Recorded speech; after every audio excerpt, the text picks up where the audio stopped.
Hello, my name is Father Ryan Preuss, and I have a very important message for the men of Holy Family Catholic Community. Do you have a spiritual longing in your heart to practice your faith?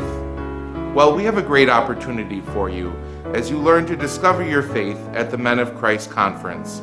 Listen to these testimonies and discern for yourself whether or not you would like to attend. The Men of Christ Conference has definitely been a life-changing experience for me. I first attended in 2007, and it was an awesome and humbling experience to see the way God could bring together over 2,500 men in a day of prayer and reflection.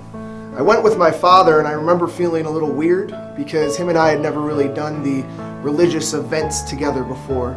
It ended up being one of the most important days of my life. I was asked to attend the Men of Christ Conference a couple years ago from our men's group, and I was hesitant to go, but I'm really happy I did.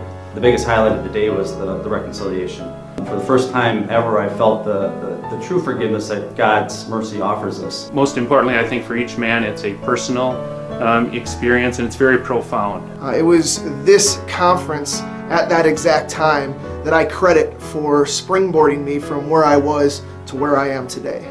A stronger sense of who you are and what your faith means to you. That inner feeling of peace that I felt, I think it's a feeling that we all search for, and the mystery of our faith, and for me to be able to discover that day at that Men of Christ Conference was a huge day for me, a huge event.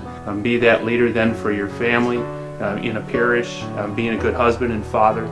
It's really where our God is calling us to be.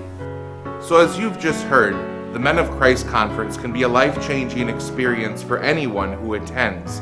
And that's why I'd like to extend a special invitation to you to join me on March 14th at this year's Men of Christ Conference, where you'll have an opportunity to spend time in adoration, to go to Mass, to experience the wonderful grace of confession, and to pray with over 2,500 other men who have a passion for their faith.